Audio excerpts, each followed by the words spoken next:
This week, we welcome Craig Taylor, CEO and co-founder at CyberHoot, to discuss why we need to shift our cyber literacy programs from shame to fame. Then we air two pre-recorded interviews from RSAC 2026 from Tanium and Illumio. Business Security Weekly starts now. It's the show where we explore the business of security to improve the security of business. Your trusted source for actionable insights on leadership, communication, and innovation. Get ready for Business Security Weekly. Welcome to Business Security Weekly. This is episode number 444. We're two-thirds to the way to episode 666, recorded April 20th, 2026. I am your host, Matt Alderman, and I have my full complement of co-hosts today. First, Mr. Jason Albuquerque. I don't know, and only two-thirds of us are evil as well. That's fine. I'm not telling. I'll jump in on that one. I was gonna say we should go 665 to 667 and just skip 666. Yeah. All right, that's fine. Oh, Summer, welcome as well. Thanks. I know Jason wants to get into the NFL draft this weekend, right? I do. I can't wait. I'm gonna be glued to the television, even though we have a really high draft pick. As for the Patriots, I know. And the Penguins lost their first game, but we're going to come back strong tonight. And so did the Bruins last night. We had a 2-goal lead, and we wasted it away. 10 minutes left. We kept giving them the puck. I know. Had it on our sticks, and we didn't get it out. That third We period, ours with turnovers. Yeah, it's terrible, but it's I love this time of year, so this is exciting. It's big times in Pittsburgh right now, so yeah. Yes. Also, my last but not least, Mr. Ben Carr. Ben doesn't really track much in the sports world, so doesn't like the sports ball. Yeah, but I was out doing a little fishing this weekend with the son, doing a little camping with his uncle and nephew. So just was enjoying the heck out of it. Like it was just a good weekend. Oh, you mean fishing with an axe? Oh, okay, got it. yes, that kind of fishing. Yeah, I got you. I understand. For a second, we were making a lot of money this young. weekend. We were sending emails from my Nigerian princes, and Gotta start them early. Yeah, we're gonna have that conversation in a few minutes. But first, one quick announcement. If you're a CISO in financial services, you're under pressure from every direction, and the threat landscape keeps evolving faster than your defenses. Are your current strategies actually keeping up? Join us on April 22nd, a couple days away, for the FinSec Virtual Cybersecurity Summit. Get practical strategies from leading CISOs tackling real-world challenges like third-party risk, identity exposure, and operational resilience without burning out their teams or budgets. Earn CPE credits and walk away with a clear path forward by registering for free at securityweekly.com/FinSec using the promo code CSS26-SW. Craig Taylor is a 30-year veteran of cybersecurity. Throughout his career, each environment demanded a different approach to culture, risk tolerance, and human behavior. Those experiences taught him that the hardest cybersecurity problems are rarely technical. They are organizational, getting people to change behavior, make better decisions under pressure, and take ownership of their role in security requires the same skills as any leadership challenge: trust, clear communication, and a culture where doing the right thing is rewarded rather than punished. Sound familiar, folks? Sounds like Business Security Weekly. Craig, welcome to Business Security Weekly. Matt, it's great to be here, and I feel like I'm in the company of friends who see things the way they should be. So this is going to be a fun conversation. It is. When I saw this topic came across, this is a topic we talk a lot about. And so I'm going to phrase the question like this to get us started. Over the last 20 years, security awareness and training has basically failed us because we as humans are still the weakest link. Why haven't we learned how to do this better? Oh, the question of why haven't we learned is a big one, but let's start from a perspective of tunnel vision, perhaps. The consequences of clicking on a link, we all know, is enormously dangerous. People doing the wrong thing. We talked about this briefly in the preamble when you and I met about a baby or a dog heading out towards a road, right? And you're going to yell at them and shout and make them stop in their tracks with some over the top sort of punishing voice or frightening thing to get the stop, get the child to stop, get the dog to stop. And in the moment, that makes sense. But that's not necessarily how you change behaviors in the long run. It achieves a purpose in the moment of a clear and present danger. But it doesn't change behaviors. It just scares the dog or scares the child. They start crying and they don't know what happened or what was wrong, or they don't learn anything out of it. And that, I think, is what cybersecurity maybe had tunnel vision on, is you have to stop the click without really thinking about changing behaviors in the long run. And I think a multidisciplinary perspective is warranted here, because other disciplines like education, psychology have figured out how behaviors are changed. And I don't think we've paid attention to that in cybersecurity. That's probably the under. Yeah, more the stick mentality, not the carrot mentality, right? Yeah. Exactly. Bigger sticks. Yeah. Zero trust is clearly the future as threats get faster, quieter, and harder to detect. But implementing it shouldn't disrupt the business.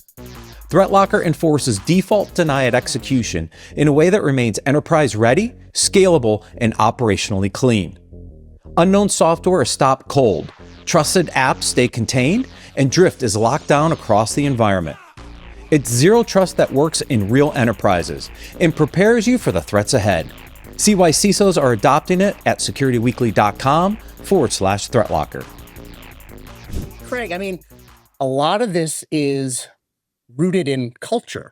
Just like parenting, just like training a dog, it's a lot of work. It's hard work, right? And it's hard work to change a culture.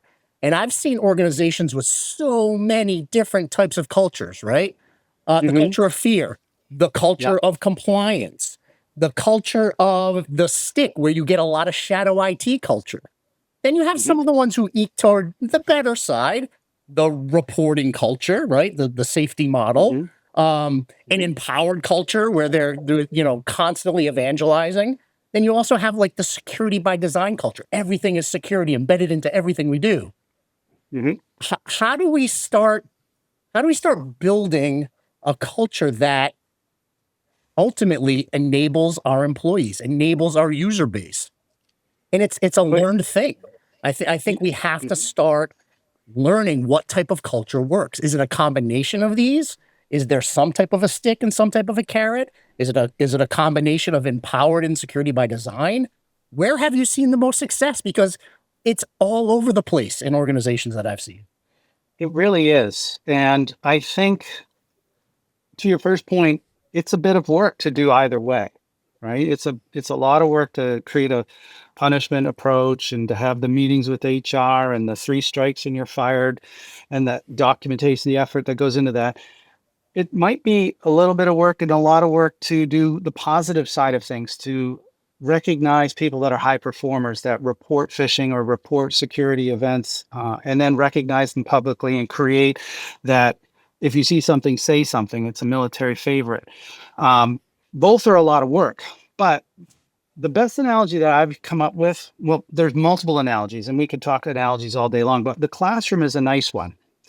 In the classroom, you don't walk into a genetics or mathematics calculus semester or a year-long semester and get the final exam on day one.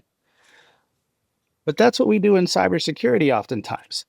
Bring in a new phishing vendor and we're going to do that baseline to get the highest click grade, and we fail everybody or a large majority of them because we create this exceedingly devious dress code change in the organization. Click here to figure out what it is. Everybody clicks, they all fail, and they're punished with a video. They're not in any mood to start learning after failure, right? That's not when you start training a child who's inconsolable or a dog that's cowering in the corner from shock collar training, nor a human in a organization. You have to sort of work their way up to the final exam of a fake email phishing test. That's the final exam. Start with positive reinforcement of engagement, gamification. All of these things are classroom norms nowadays to get students to become lifelong learners and to engage in a topic, to make them curious and, safe, feeling safe, and also well educated. Some of the materials that we look at are pretty long, 45-minute videos that could be 3 to 5 minute HIIT training, is what I call it, high intensity interval training. They do it at the gym, 3 minutes versus 30 minutes. You can do it in cybersecurity and maintain attention spans as well. But the real key, I think, is to get that positive experience early on in an employee's cyber literacy journey, so that they don't feel, geez, I'm stupid. Why don't I know this? Why did I fail that phishing test? You know what? I've had PhDs come to me and say, Craig, I gave up. I failed one too many phishing tests. I'm pushing them over to IT. Anything that I get that I don't know about, I just send it to IT because I give up. I know I can figure it out, but I give up. I'm just not going to make that mistake again because they've been punished one too many times. That's the apathy that sets in when you've punished people too many times. That's a great. I was just going to say that's a great point, because by doing phishing, and I've always struggled with this, by doing phishing tests, are we tricking our employees and forcing them to resent the security team? Because basically you're just playing a game of tricks at that point. Are you assessing them or are you tricking them? It's the Goldilocks point. Here's I call it the Goldilocks because as the bed was too soft and the bed was too hard, you've got phishing that can be too easy and people are insulted. How stupid do you think I am? And then it's too hard and they all click and they're like, oh man, I'm ready to quit. I can't believe you offered me my bonus as a phishing email at Christmas time or at, Easter, whatever holiday. That is unconscionable, right? So you've got this huge range. It's very difficult to get a legitimate, what I still think is legitimate is to test people's knowledge. But after you've engaged with them, after you've taught them how phishing works, I think sending a fish to your employees is like feeding them with a fish today. Maybe they won't click later today, but it doesn't feed them for a lifetime. To do that, you have to teach them how phishing works, how to fish, so they all understand, oh, here's all the tricks that hackers play on me. I'm well preserved. I'm ready for this test. I'm ready for the final exam. Send it to me, and then they can go from there. So, Craig, I want to dig down on that. That's kind of where I was going to head, right? Like, so I wonder when I think about this problem, and I've thought about this for a long time. We focus on the how people are doing things wrong, what they're doing wrong, like, education training. But I sometimes think we're not focusing on the right thing. And that's a little bit of the who. And for me, this is that old problem of, if you're a hammer, everything you see is a nail. Right. And I feel like what we keep doing is hiring the same people in information security. We hire people who have backgrounds in information security and then expect them to try to figure out like how to train people who have no background in information security, all the complexity that we have. When really, I feel like this problem has been solved. Like if we look to marketing, social media, psychology, like there's a ton of professionals out there that just have experience on the human condition and how to motivate people and figure out like the emotional connection and why people do things and how to get them to change their behavior based upon that. Yes. Instead of caring about like, look, if you, to use your dog analogy, if you're getting your dog to do something, they don't know why they're doing it. They just know that they're getting fed, right? Yeah, and sure. so at the end of the day, like if we focus on that and hire into information security people who are outside the discipline, but who bring a different level of experience and exposure to stuff, I kind of think that would change the game a little bit. And I don't feel like we're doing that at all or focusing on it.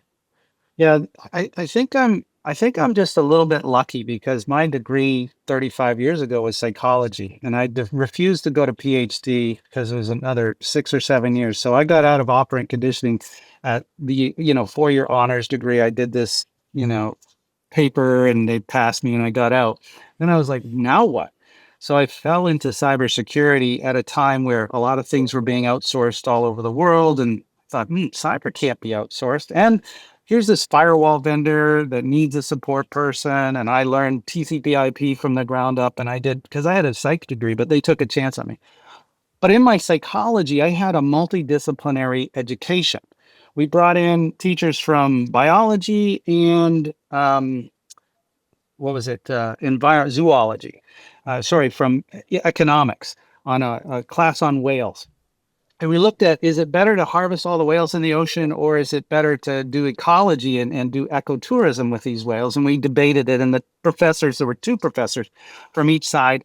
And we did this with multiple classes in my psychology program. It was in a first year exposure. So I saw the value of multidisciplinary approach. And psychology solved this problem 75 years ago, to be very clear, Ben. B.F. Skinner, the father of operant conditioning, said this: rewarded behaviors are repeated. No psychology study that I can find, and this is proven by incarcerated adults and other things, said punished behaviors are extinguished. That's the simple truth of this. If you want to change behaviors and look at the outcome of employees and people changing their behaviors, you got to reward the good behaviors you want to see more of, not punish the bad behaviors you want to see less of. That's how behaviors change. It's the difference between an external locus of control and an internal locus of control. This is coming from inside me because I understand it and I believe in it and I get it. So I'm going to keep doing it. If it's punishment, it's somebody else making me behave a certain way. I'd like to play a little bit of devil's advocate on this and see what everybody thinks. So let's go back to your analogy of yelling at a kid that's crossing the street, right? I actually think it's worse. It's in terms of like what we do with cyber. It's like yelling at a kid, or it's like telling a kid you need to cross the street every day to get to school. And once every 12 weeks, you lean out the window and scream bloody murder at them, and they have no idea why. Because you're worried about them crossing the street to get to the school that they need to go to. So what do? We put in place crosswalks. So we make it visible. You're supposed to only cross here. We put guards there. We also lower the speed limit. So we put some defenses in. And then all of the sudden, what's different about this than what's different in marketing and other places is we have a whole bunch of cars that are still flying through that crosswalk, right? Because we have threat actors that are trying to do these terrible things. If that were the case, some jerk comes along and erases the crosswalk and puts a new crosswalk. 100%, yes. Right? Oh, yeah. Right. And then one of the crosswalking guards is an insider threat and decides to tell kids to go when they shouldn't be going. So we have all these weird things that are happening. Right. And in the instance of the children, we would never blame the user. We would never blame the children. But in the case of phishing, we're constantly blaming the user when they're really doing things that they're taught to do, right? I get an email I'm supposed to click. So that's why I'm playing devil's advocate here. Oh, for sure. And I think the actors are getting smart, and they are actually using the psychological aspect of this to tune what they're going after. And we're not using that. Correct. I mean, my dad, I grew up in the country. We used to have this really long driveway that went out onto a major highway. And he caught me one time riding my bike down that thing as fast as I could go straight across the street, and I could have been killed. And he was very upset. But he paid close attention to me. He explained for me, sit here with me. And he watched the bus go by. What would have happened to you, son, if that bus had hit you? You'd be gone, right? We'd all be very upset. So I want you to stop at the end of the driveway before you go. And he watched and he made sure I did it. And at dinner the next night, he said, hey, I noticed that you stopped today when you went out on your bike. I'm really proud of you because I really want you to be here tomorrow and next week. Keep it up. So that little bit of positive reinforcement plus the explanation taught me all I needed to know to not fly down the driveway and cross the street. Kids could have that same thing. The point is if you don't explain the positive behaviors in ways that children, and then reinforce them, and also the consequences so that people understand what could happen, right? If we do a better job of saying, look, if you click on a single link, they can reach into your browser, steal your session token, and become you in your email system. Do you want to email people from your inbox as though they're you and have them send invoices out and do all nefarious things, or worse, get a door into your business and be the cause of a ransomware event, et cetera, et cetera. So if they understand the consequences and all the positive behaviors they need to follow, and you reinforce that, plus the see something, say something, right? Don't be afraid. People report phishing at some companies, and when they're wrong, they're called out on public. Hey, John sent a bogus email, and it wasn't even bogus; it was legitimate. And that's not a good. Don't do that either.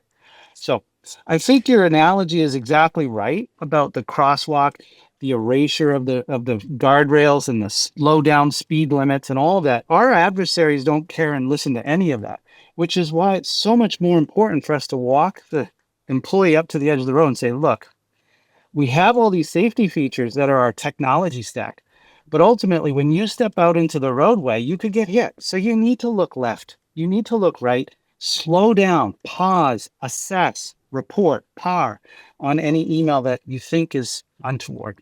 Can I just throw in one more dynamic though, because I think this is a piece of the struggle that we need to address, and it's why I hit off right out of the gate culture. Because at the end of the day, you can have mom and dad saying, use the crosswalk, slow down, look left and right. But in business, we have grandma and grandpa, uncle, cousin saying, you want to know what? Screw the crosswalk. I need you to get business done. Meaning leaders, other department heads, the CEO, the CFO. So they're looking at, where am I getting this positive reinforcement? There's positive reinforcement to ignore security controls, use shadow IT if they need to, from around the organization. We're destined to fail if leadership from the top, not just the CISO, not just the CIO, but the CFO, the CEO, the president of the board, the HR leader, we all need to be on that same page. We all need to be saying, go to the crosswalk, look left and right. Otherwise, we're destined to fail. And that's a psychological aspect of it, right? Like I've seen a lot of people do maturity analysis and maturity surveys of their organization, and they often leave off tone at the top, right? They often leave off the concept of, does leadership actually buy into this and enforce it? And so I think your culture thing's spot on, but I wonder what you think about that, Craig. Thanks, Ben. I agree with you. When we do analyses of who is compliant, who is not, in many of the companies we go to, everyone's giggling because you know who isn't, right? I'll tell you something really interesting that happened this year. And this is probably true in multiple platforms, but in my company's platform, we introduced these things called anonymous leaderboards. And we saw a startling increase. We didn't expect this, but a startling increase in the C-suite, the leadership of companies doing their training. I say it was anonymous because, again, we don't want to single people out as at the bottom of the compliance scoreboard, right? But people don't get into positions of leadership, typically men and women, if they are last at anything, right? They want to be first, second, and they want to compete. And so they saw their score on their dashboard, like, you're dead last in the company, and they couldn't live with it. They had to go and do their assignments and climb at least off the bottom 25%, which was an outstanding psychological, gamification outcome we didn't anticipate, but it really spurred engagement in a body or group of individuals who were always too busy to do their assignments. I didn't expect that. It was wonderful. And I think that's another part of this that has to play into the culture conversation you're talking about, Jason. I hate working out, Jason. I really don't like going to the gym to lift iron and do the workout, but I absolutely love playing. I play hockey 4 times a week. I golf, I go mountain biking because it's play. The outcome's the same. I get fit and I get stronger. And if you saw my legs, they're tree trunks from hockey and mountain biking, right? I'm a very fit individual. But it's play that gets me to that point, not work. I don't go to the gym and lift 500 pounds 50 times and go, woohoo, look at me. So when you can introduce gamification, sometimes you're tricking employees into the outcome you want because they want to compete. We had an email come in from some woman not too long ago. She goes, I'm behind my colleague in the leaderboard, and we have friends so they can see each other in leaderboards, a friends feature. And so she's like, why am I second? Why am I below her? And then she goes, P.S. I'm the one that takes a peek under the lanes in the gym, in the swim lanes, to see who's out there and to just go a little faster than. I'm the one that in yoga class stretches a little further than the person beside me. Don't judge me. This is just who I am. But that taps into the exact thing we want. We want people to have fun, compete a little bit, and have the outcome be, I know how to fish. So I know why it's dangerous. So I can pass the test down the road, but also keep my company, and by the way, personally safe as well. This is all personal security as much as professional. So, Craig, I wanted to get into this a little bit, and you started going down this path. I was going to ask, like, what do we need to do? Do we just need to feed our employees every time they do well because it's the treats, or is it the leaderboards? Like, what are the things we should be implementing as organizations on the reward side? It might get a little expensive to feed everybody all the time, but what is it? You're right. So there's another psychology. This is where the benefit of a psychology degree helps out. Student graduates high school. 2 students graduate high school. And they both finished near the top of their class. One got, I shouldn't say that. I think the study was they were mid-level students. One gets a car from their parents. Hey, you graduated high school. Wasn't sure you're going to make it, but here's a car. And another one got a nice spaghetti dinner or a family dinner celebrating, etc. The psychology study basically boiled it down to, if you give outsized rewards, it takes the locus of control away from the student and puts it on the external reward of benefit. I did this for the car. In other words, I didn't graduate high school for me. I did it because I did get this fancy car. The one that had family and smaller rewards that were just recognizing the hard work and all of the good behaviors, they internalize that, right? You always want an internal locus of control. So it doesn't have to cost a lot of money. It can be on a all hands meeting that, Matt, you're hosting with your team at your company, and you say, hey, everybody, we've started adding this to the agenda. These 3 people are 100% compliant on their cyber literacy tests, on their assignments. We're going to enter them into a drawing for a free lunch on us. One person wins, but everybody else hears it. And so you suddenly have taken what could have been, 100 people paid lunch for it. No, you reinforce the one thing, 100%. Or positive, they've completed their assignments. It doesn't even have to be that they were perfect. They just at 100% compliance, not that they got 100%. So the reality is you got to use small rewards publicly, creating that culture. To Jason's point, Jason, your background's in the Marines, right? And there's another way to get people all pulling together. And I don't think we can do this in business, but it's shared misery, right? Boot camp. Shared misery and boot camp, right? That's how the Marines come together, is if we all suffer through this mud obstacle course together 50 times and 20 miles, it works. That's another psychological principle. And I would say if you could take all your employees and put them into that kind of an environment and teach them cyber literacy, I bet you it would work too, because of that phenomena. But unfortunately, I don't think outside of the military you can do that. So no, but the benefit of the military is that the leaders are going to exercise what they think the troops need to do. They lead by example, right? Right. I mean, Simon Sinek wrote a book about it, Leaders Eat Last. That was about the Marine Corps. Yep. And that's a trust and a respect of the leadership 100%. because they know they have their back. And that's why I'm saying culture is so important. When the leaders are evangelizing, when the leaders are leading by example, the rest of the teams will follow suit. Exactly. Right? It's the hypocrisy that employees can't deal with. Take the leadership and publish their assignment scores or their compliance scores. Maybe that would be a little bit of a negative as well, but somehow we've got to get through that. Leadership are the most important to do the awareness training.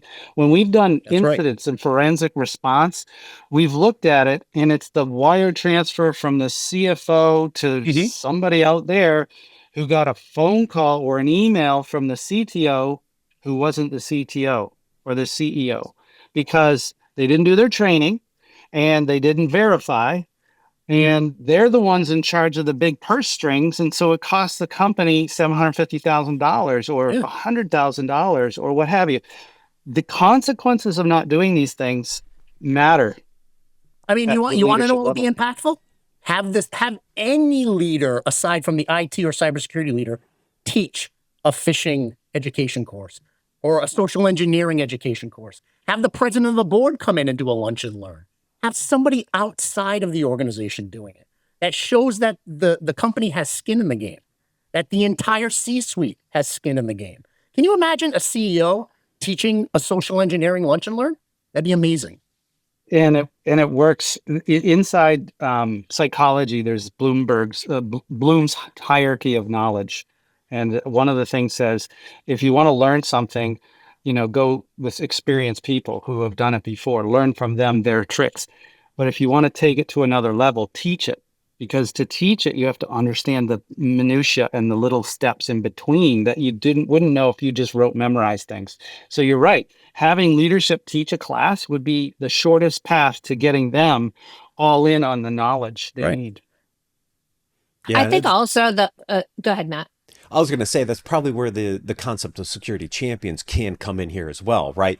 Where you have champions within the business that are teaching some of these things, and their teams, their departments are seeing these people, right? And again, that's that positive reinforcement in that particular case. Mm-hmm. Yeah. But I also think in some cases, the fact of the matter is, as Jason is saying, organizations are willing to undertake the risk of this because of the things that you noted. Like, look, we have the business we've got to run, and yes, we're willing to take this risk and grant this exception and allow XYZ to occur because we have to get business done. And in that case, then the organization does have to just accept that they are putting themselves at risk of these things occurring. Doesn't mean we should stop all this goodness. We absolutely should be positively reinforcing and understanding, and also looking for ways that we still can do business at the speed of business despite the security controls.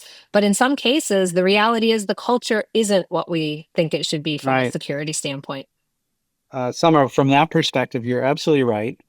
I think that those individuals who are asking for the exception or the exemption or aren't fully engaged in this, they just simply they may not know what they don't know. This is the one challenge I think in cybersecurity today, even today, is that it seems a little bit like alchemy to a lot of leaders.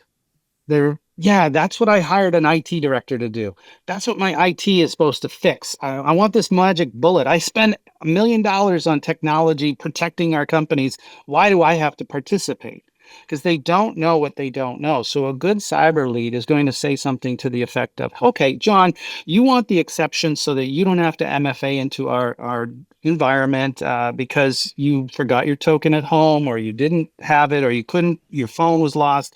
I don't know what the reason is, but you want an exception. That's fine. If that's what you want, I just need you to understand that when a breach happens, it's most likely going to be tied to your account.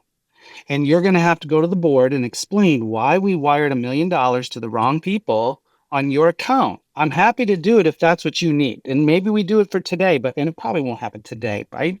But if we leave it this way, so understanding the consequences and putting it in terms that they understand and teaching them what they don't know. In fact, that's one of the ways we get high compliance in our platform is we pair it with videos that explain consequences and how things work and password hygiene and USB stick security. So if you find that in the lobby and you put it in your computer, guess what you just did? You compromise the whole network. Those are all important adjuncts to the two best ways hackers get in, phishing and password hygiene. So Craig, a lot of times working with executives who don't necessarily understand the technology or the cybersecurity side of the aisle, I like to use maturity models to kind of show them what a journey from 0 to 5 would be. So for cyber literacy, is there a way for cybersecurity leaders who are listening today to assess their organization as to where they fall within a maturity model, let's say from an organization of fear all the way out to awareness and being literate, all the way out to resilient? Is there a maturity model that even exists? You just asked probably the $64,000 question, and nobody remembers that show, but that's how old I am, right? And that doesn't sound like anything today, but it was a lot of money back then. I think that's one of the key problems, right? If you go to NIST and you say, okay, do an 800-171 risk assessment, or if you go to CMMC, the highest end security framework that you probably can find nowadays, nowhere in it does it talk about cultural maturity or cybersecurity cultural maturity. It's missing. Again, this is probably fundamental to our problem. Think about this. Here's a great example. Here's how we know we're getting it wrong, and we have for 25 years. NIST, National Institute of Standards and Technology, in 2003 said, hey, mathematician, what's the strongest password out there? Okay, we'll adopt that. 9 characters, special characters, uppercase, lowercase, and change it every 90 days because brute forcing a 9-character complex password could be broken in 90 days with this current statement of compute. They've completely ignored the human condition where our brain can't do that at all. At best, when we see exposed accounts that have been partially redacted, we see 2004, 2009, 2018 as the suffix or prefix on the favorite password. People cheat because the brain can't function. And whose fault is that? That's not that person's fault. It's that they've been told to do the wrong thing and that we didn't take this holistic approach to how human beings operate. That's when the adjunct of password managers, I sell password managers every day. I said, it's not in NIST. When we do our risk assessments, we ask, do you use a password manager? If not, everyone's reusing passwords, which means you're really exposed on password hygiene. It's not in NIST, but it just makes human sense from a holistic perspective. To your point, Jason, absolutely. We need a standard that asks about cyber maturity and then gently pushes people into the positive reinforcement of good behaviors so that people adopt and change their behaviors in the long run. All right, Jason, you get to write a new standard. That's it. We got to build a maturity model, peeps. There we All go. right, let's do it. Craig, thank you so much for joining us on Business Security Weekly. I really enjoyed my time here. Thanks for all the great questions and the experience here. Yes, thank you. Stay tuned. We air 2 pre-recorded interviews from RSAC 2026 from Tanium and Illumio. Thank you, everyone, for watching and listening. We'll see you next week on Business Security Weekly. Ever feel like your network infrastructure is stuck in the past? Meet Meter, the company reimagining what it means to get and stay online. Meter delivers full-stack networking, wired, wireless, and cellular, all in one seamless, scalable, and secure solution. From hardware design and firmware to software deployment and support, Meter streamlines every part of your network while giving you all the control and transparency you need. Whether you're managing a branch office, retail stores, or a massive data center, Meter gives you performance, reliability, and the visibility you need to stay in control. Thanks to Meter for sponsoring. Go to securityweekly.com/meter to book a demo now. That's securityweekly.com/meter, METER. Welcome back to RSAC 2026. I'm your host, Matt Alderman, broadcasting live here at Broadcast Alley in Moscone West. Joining me today is Tim Morris, Chief Security Advisor at Tanium. Good to see you in person. We just spoke 3 weeks ago? Yeah, 3 weeks ago. Yeah, on the podcast. I love that interview. Enjoy the opportunity. So yes, very nice to meet you in person. Yes, it's great. We don't always get to do that, but this one just happened to work out. I pulled the long straw. I got your interview. No, thank you. Autonomous. Yes. So when we opened the conference earlier this morning, one of the things I predicted is, yes, we'll see AI everywhere. We'll say agentic, but Correct. I think the term that a lot of people are going to be talking about this week here is about autonomous. Correct. What does autonomous mean to you and to Tanium? How do you define autonomous? So first I want to back up. So autonomous gets to a level of maturity. So we've been working in an age where we're very reactive, and we built systems to get more proactive. But still we're stuck in this see it, react to it, and then we get to a proactive mode. Then we want to get to, once you get proactive, like I know it's going to happen, you get to preventative where I'm going to prevent it from happening. Right. And then at some point you get to a maturity level where you are building systems that are autonomous, meaning they can make decisions on their own. Still you want human intelligence and human in the loop, but these paths have been so worn, between do I do pass A, B, or C, that you get to a point of autonomous where this utopia we used to have years ago, at least I did, maybe I was just dumb and naive, that self-diagnosis and self-repair can actually get to the point where that happens.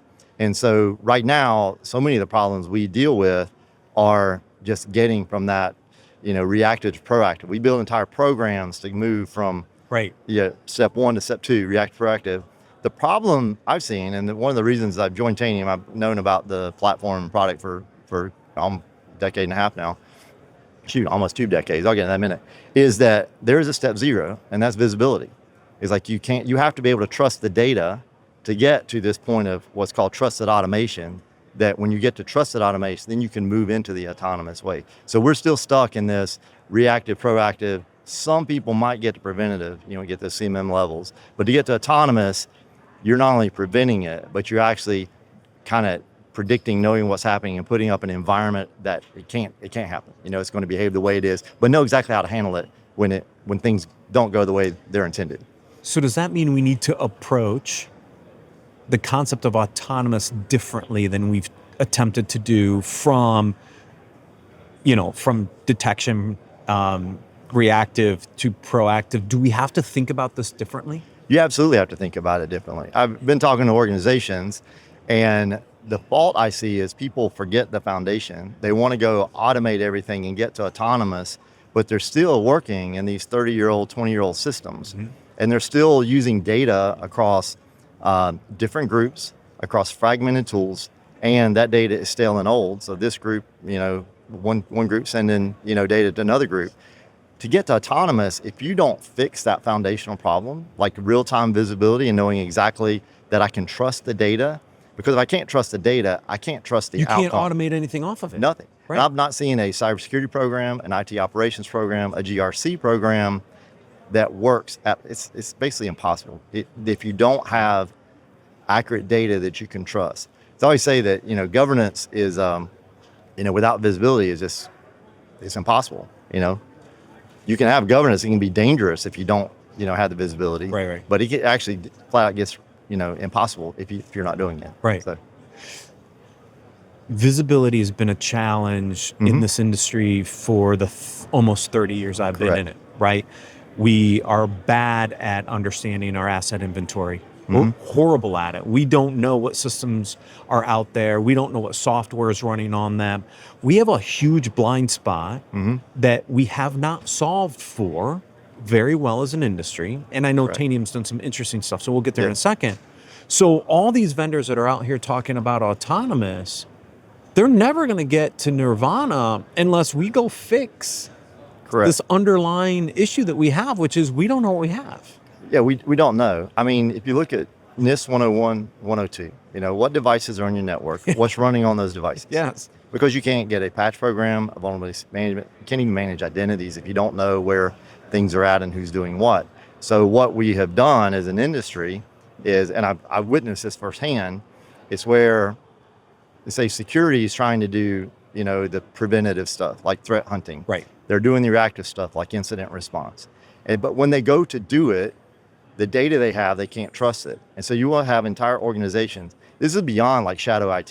They'll actually go build systems because they can't trust what's in the CMDB. Yeah. And so we'll just collect it ourselves. So we do that. So we've splintered or fragmented organizations who don't trust data from the other organizations. So they go build their own, data pool. And so that's how we've ended up here with all this fragmentation, because everybody's operating, from their own set of tools that they're trying to do. And that is, I call it 12 years of whack-a-mole. So even though I was an IT ops guy doing software packaging, I got pulled into every malware outbreak. And malware outbreaks are very reactive. It's like, okay, what controls did it disable? Where did it move to? And we just could not move fast enough to get in front of it, because the tool we would use for our visibility was the tool the attacker, the malware, would take out first, your EDR or your next gen AV, back, what you call it back in those days. And again, they're heuristic based, they're behavioral based, they're trying to figure that. To get to the next level, you've got to be able to get what I call the first mile of incident response, is threat hunt, and the last mile, the left of boom and right of boom, that kind of stuff, is you have to have a holistic view of your entire estate to know, because it changes how you pivot an investigation, how you pivot a threat hunt. And if you get really good at that kind of crisis management, if you can managing chaos, which I don't want to take a badge of honor for that, but the gray hair didn't come by accident.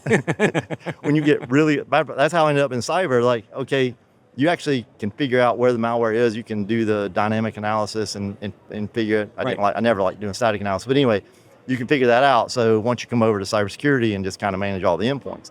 So again, when I got over there, I was surprised. I thought they had all the biggest and best tools, but they didn't. They were relying on this fragmented tool for their eyes, Right. or this group over here for their eyes. And by the way, when they go to get that data, they didn't have direct access to it. So it was always reconciling spreadsheets and that kind of stuff. But you're right. You set up the problem correctly, is that everybody goes and attacks their problem, but their problem, we always talk about silos. Sometimes it's even within the silo. We get so fragmented and nobody's working off the same data set or the same platform to be able to get to some form of unification, which you have to get there before you can get to any level of maturity. Yeah. So I want to kind of double click on that for a second, because one of the things that I've seen Agentic AI start to do is to start to bring these disparate data sources together. Correct. Right? So we have this kind of mentality of, we got to centralize all the data. We got to build a big data lake with all this data. We don't necessarily need to do that, I think. No. Right? I think Agentic can be used as a way to bridge the gap of some of these disparate systems. Right. And because I've said this for years, I'm going to say it again. We don't have a data problem. We have a context problem. Correct. Right? The context problem is starting to get solved with Agentic AI a little bit, where these agents can go, I have this data. Hey, what do you have? Oh, and give me that enriched data back. Oh, now I've got this data and this data. What else do I need to make a decision on this? This is where Agentic gets really interesting. And I think if we figure out that foundation, Tim, right, of how these Agentic AI capabilities bridge some of these challenges we have from an asset inventory, et cetera, now I'm building the foundation to get me to the state where I can be autonomous. But that is a series of steps. We're not quite there yet. Correct. I want to back up just to give you kind of a genesis story. Like, why did I even end up at Tanium to begin with?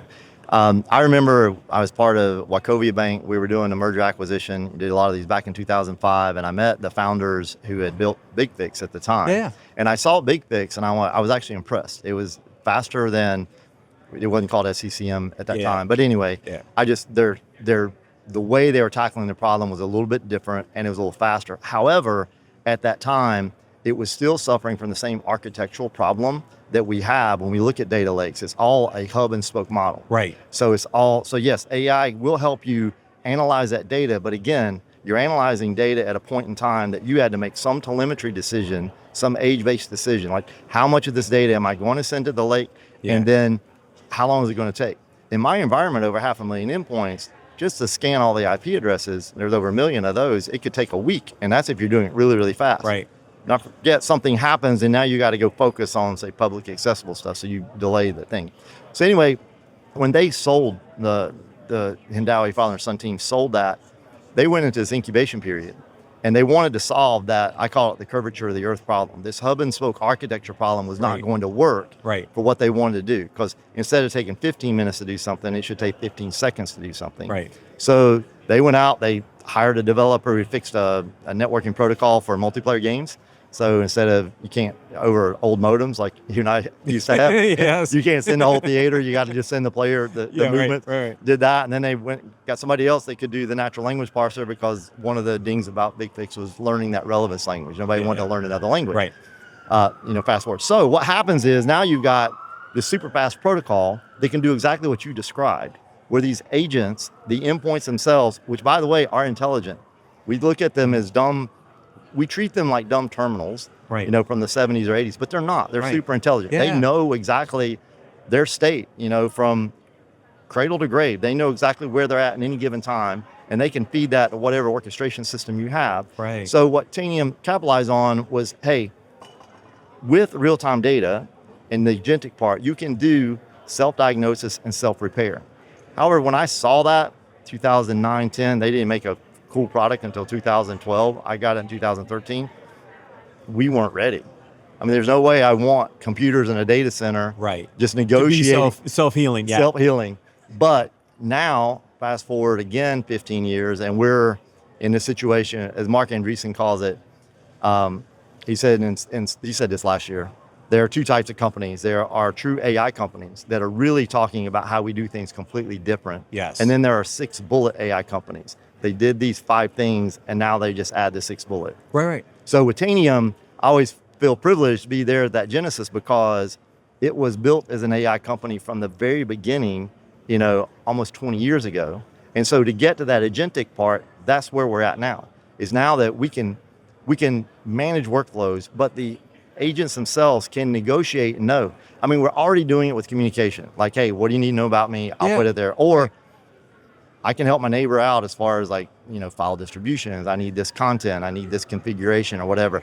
All of that is there now. It's just now we've hit this perfect intersection that couldn't happen if you didn't have the real-time visit. And when I say real-time, I mean real-time, like the Notepad++ come in. Yeah. Every vulnerability scanner, including our own, takes a while to get an ID.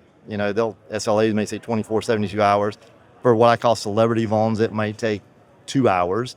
But when you can look at your entire environment and within 15 seconds know exactly where it's at and then immediately remediate, that's the difference. Now, the next step is to move that into the agents where I just tell, because unlike humans who solve problems, if say Billy makes a mistake, then we have to do the postmortem and we go figure out what that mistake is, and then we have to disseminate that knowledge to everything else. Well, in the agentic, just as well as we can get stuff and we remediate stuff, we can train and validate just as fast. Right. So basically, Tanium has built a distributed AI agent workforce in some respects, right? Like they got rid of the hub and spoke. That was always one of the really interesting things about Tanium, right? It was kind of like a point-to-point communication protocol, right? But that now creates this really interesting architecture where I have a distributed agentic AI workforce sitting on my endpoint that can give me real-time data at any given time without the need to push all the stuff to a data lake. Now the next step will be to get to truly autonomous is to allow those agents to communicate with other potential agents to actually start to make the autonomous actions work. That is really what's exciting now. Some of the integrations we have done with Microsoft, Defender and SentinelOne, what we have done with ServiceNow, like the Now Assist agent, I see where we're leapfrogging chatbots. So chatbots actually... I've never been a fan Nobody's of not a the fan. chatbot. But however, if you have an orchestration agent that says, hey, well, first of all, you got the brain, like the orchestration of the workflow you have, whatever that is. If it's in patching, vulnerability scanning, whatever. And the agent just says, hey, this happens. Okay, kick off this workflow. And so it's the eyes, I need to do this. The orchestration, still the brain, say, okay, this is what you need to do. And then the remediation part is the hands and feet. So that's where Tanium has fit in beautifully. I see a time where, I love the Tanium console, but people don't have to spend much time in it because the agents themselves that distribute, I like to refer to it as one of our CISO refers to it as a server negotiated linear chain. Because even though they're agents and they can think on their own, they're only doing it based upon instructions they're getting from the server. So the secret sauce is like, you take your laptop away, and now your office is Starbucks, it kind of knows where that is. But if you're in a corporate campus environment, it knows where all its neighbors are, and it does all that. But those agents talk, but you're right. Now the point is not just Tanium talking to Tanium, but Tanium talking to other things to see that. Yeah, that's a nirvana. That's how we get there. Right. Tim, thank you so much for joining us today. To learn more about Tanium, please visit securityweekly.com/Tanium RSAC. For full RSAC 2026 coverage from Cyber Risk Alliance, visit securityweekly.com/RSAC. Stick around. We'll be back with more interviews after the break.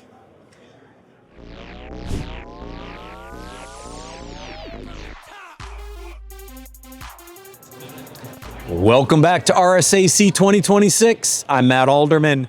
Joining me today is Andrew Rubin, CEO and founder at Illumio. Welcome, Andrew. Thanks so much for having me, man. So I read the title of this and I went, ooh, how deep should we go? So you said go for it. So here we go. Go for it. The it. title of this is The Cybersecurity Lies We Keep Buying. How about we keep selling?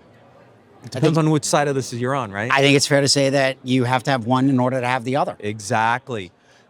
Through all your conversations, because you talk to a lot of CISOs, you talk to a lot of customers, If you think about one big lie that just stands out like a sore thumb, what would it be? That we can be safe. Now, allow me to add at least a couple words to that. Yeah, of course. But I'm not going to change the fact that my knee-jerk answer is that we can be safe. We cannot be safe all the time ever again. Right. That's really the answer. Yeah. And I'm not sure that we're buying that lie as much today as we were even a few years ago.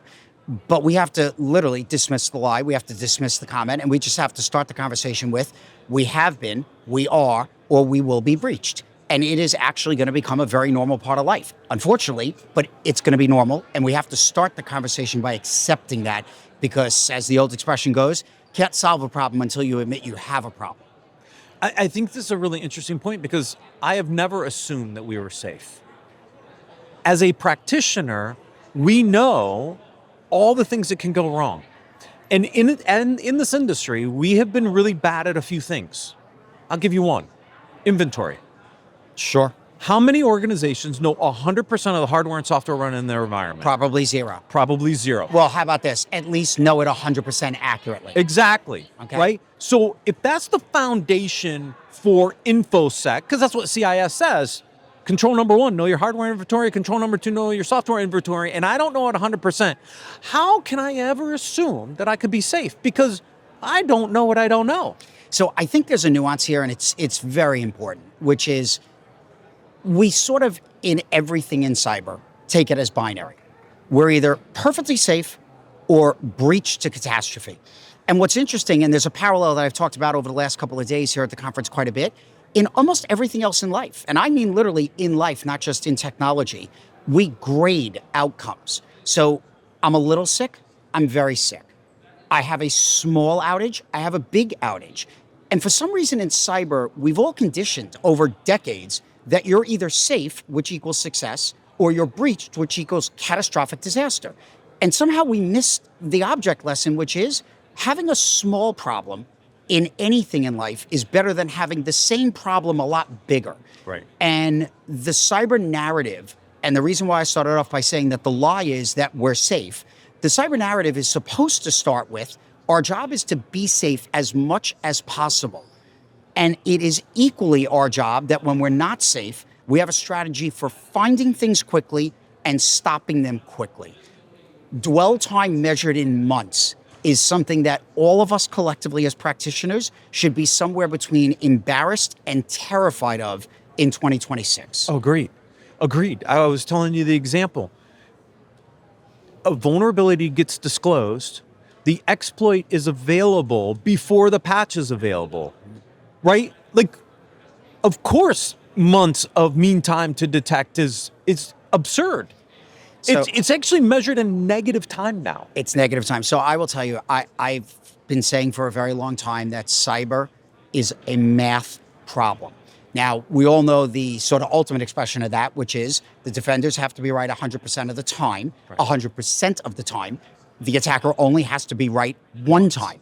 So we can all agree that that's really bad odds. That math is really tough. But if you think about where we were, let's say, even 5 years ago, let alone 10 or 20, the attacker and the defender were working off of what the brain was capable of doing at human speed. Right. So the obvious punchline here is if the defenders are still moving at human speed and the attackers are now moving at machine speed, and we know that there's a lot of holes in the Swiss cheese all over the world, we probably have a math equation that's getting dramatically worse and much more dangerous day by day. Exactly. The second lie I want to talk through is that people truly understand risk when it comes to cybersecurity, because that's one I see all the time, right? A lot of vendors will walk around this floor and say, we're going to reduce your risk, reduce your risk. They don't even know what risk means.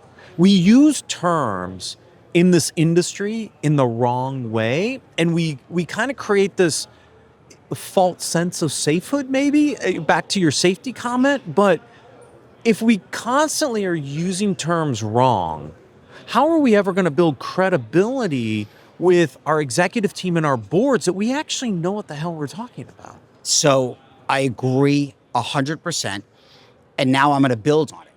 So let's assume that risk, which is actually supposed to be the core metric that all of us operate off of, our job being to reduce risk, eliminate it, much harder to do, but at least reduce it. At least understand it. So build on top of the premise that we're using the words wrong or we're not using the right words at all.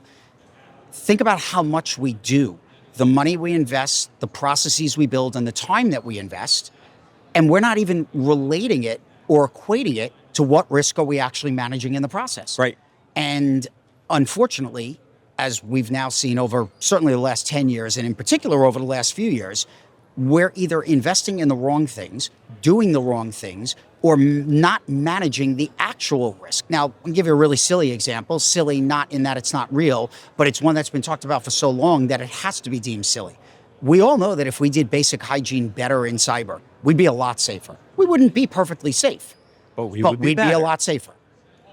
How much of the conversation that we're having at RSAC 2026 is actually focused on basic hygiene versus the shiny new object that's probably going to secure the AI agents? Right. And my only point is, we probably need to be having both conversations, but we treat hygiene as if we've already solved that problem and we have time to move on. And yet the basic hygiene, knowing what you're running in your estate, pretty sure that problem is still pretty pervasive at scale. Yeah, because it's not sexy, right? Everybody wants the new, latest, shiny thing, but we haven't done the foundation. And this only gets worse as we think about the challenges that AI are going to present to us. We've had multiple interview conversations here this week on this. Speed is a real thing. And when you're moving as fast as AI and the attackers are moving, and we don't have the foundational elements in place, we just get further and further behind. But how do we change that dynamic? So first of all, been saying this for a very long time, believe it very deeply. I actually think it's true in the kinetic world as much as it is in the cyber world and vice versa. Speed and security are not friends. And I know that those of us in the industry have tried to say, well, we can make security faster. I'm not saying that we can't make security faster. What I'm saying is the best security models would be if we were allowed to operate in a world where things move very slowly, so security could have lots of time, and therefore we'd be in a position to figure out what's going wrong long before it does. It's not practical, it's not pragmatic, but let's start with acknowledging speed and security are not two things that are best friends. So the question is, if the attackers are in a position, because of AI, because of agents, because of the models that now exist and the ones that are obviously coming very shortly, Right. if the attackers are in the position to be able to move much faster, and the thing that we're giving them to attack already has all of these pervasive holes and problems that we've never really cleared up, we've given them an enormous advantage. And so, we used to talk about time on target, and the longer that they were able to have that time, the bigger the advantage they had. What if you give them tooling where time is no longer an advantage because they can be efficient and effective in a matter of milliseconds? Right. I think that we're going through, and we probably haven't really started it in earnest, we're going through a transition in the math of cybersecurity where we're not going to incrementally change the attacker-defender equation. We're going to rewrite the entire playbook and all the math around it. And there's some real risk in getting that right. I know. So how do we start to approach that? Like, what are the conversations we should be having as an industry on how this shifts? Because here's my fear. You walk down to the expo floor, you will see hundreds of vendors that have been around this space for a long time. Yep. I've been in it almost 30 years. And I know a lot of the vendors that are down there, and all they did is they slapped AI on the side of their booth and said, hey, I can protect AI. Sure. I don't think they can, because their approach to how we've done this before is not the approach that's going to solve for AI and what we're going through. So how do we get honest about the conversation, and what do we as an industry need to start talking about to solve this in a different way? Because I don't think the old way is going to do it. So I want to give you two answers, and I want to make sure that I enunciate both of them because I think it's important to hear both of them. If I only gave you one, it's going to sound like I'm calling for the doomsday event. I am 100% optimistic and confident that if we start an honest conversation about where we are, how we got here, what is happening to the attacker landscape, and we really said, we're going to dig in, that this is a solvable problem. I believe it deeply. However, there's also this other part of my brain that's been informed over all these years that we have a miraculous ability to rally post-crisis, and we are absolutely terrible at being proactive pre-crisis. The question is, are we going to have to wait for something that's a lot worse than a bunch of credit card numbers or even social security numbers being exfiltrated? Are we going to let it get to a point where we have something that resembles more of a truly catastrophic breach at scale that affects real things in the real world, and then say, you know what, we've got a much bigger problem than we realize and we need to go in and really dig in and rewrite the playbook? Or are we going to acknowledge that AI probably changes the math in a way that, left on current course and speed, we're going to end up likely colliding with that brick wall, and let's try and actually start right now and get ahead of it? And by the way, we still might not get ahead of it, but at least we can say we've actually had the honest conversation about what has to change. So what has to change? We have to figure out how to completely change our hygiene posture. We have to start looking at our networks not as transport, but as transport for the attackers who are getting inside through all those holes we've left open all these years. And if we don't start figuring out how to close the holes and understand what's moving through these networks, they're going to get there much faster than they have in the past. And they're going to take advantage of our lack of understanding to become much better attackers.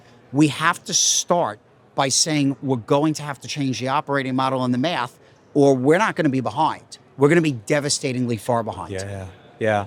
And the way agentic AI is going to communicate also shifts and changes model context protocol and how these things communicate and their lifespan. And we're only multiplying the problem that much more, right? I mean, if we don't understand how our networks are transporting this traffic today, wait until you throw a bunch of MCP servers in your environment and let all these AI agents start talking to each other, and you have no control of this environment. So it's really interesting. I was having a conversation earlier today with a customer of Illumio's, and one of the things that we were talking about was, it should seem unbelievably obvious to all of us that if every day we start our day by hearing about the next 20, 50, $100 billion that's being invested in data center, GPU, compute, that clearly the attack surface, the network that connects all of this, is going to get exponentially bigger than it's ever been. Yeah.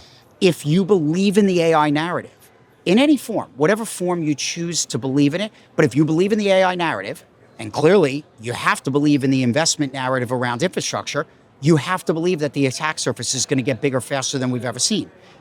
Even if all we ended up having to do was simply protect the new stuff the same way as the old stuff, and I'm not advocating that, but if all we had to do was simply protect the net new, the scope of what we have to protect is getting bigger faster than we've ever seen. Yeah. And I'm pretty sure that everybody listening would agree. Our track record has not been zero, but our track record has been far from 100% doing what we've done in the past. So we probably have to do everything we've done in the past and probably some new things if we're going to have a shot at making sure that that math equation doesn't get a lot worse. Yeah, I agree with you 100%. Andrew, thank you so much for joining us today. Thanks for having me. To learn more about Illumio, please visit securityweekly.com/Illumio RSAC. For full RSAC 2026 coverage from Cyber Risk Alliance, visit securityweekly.com/RSAC.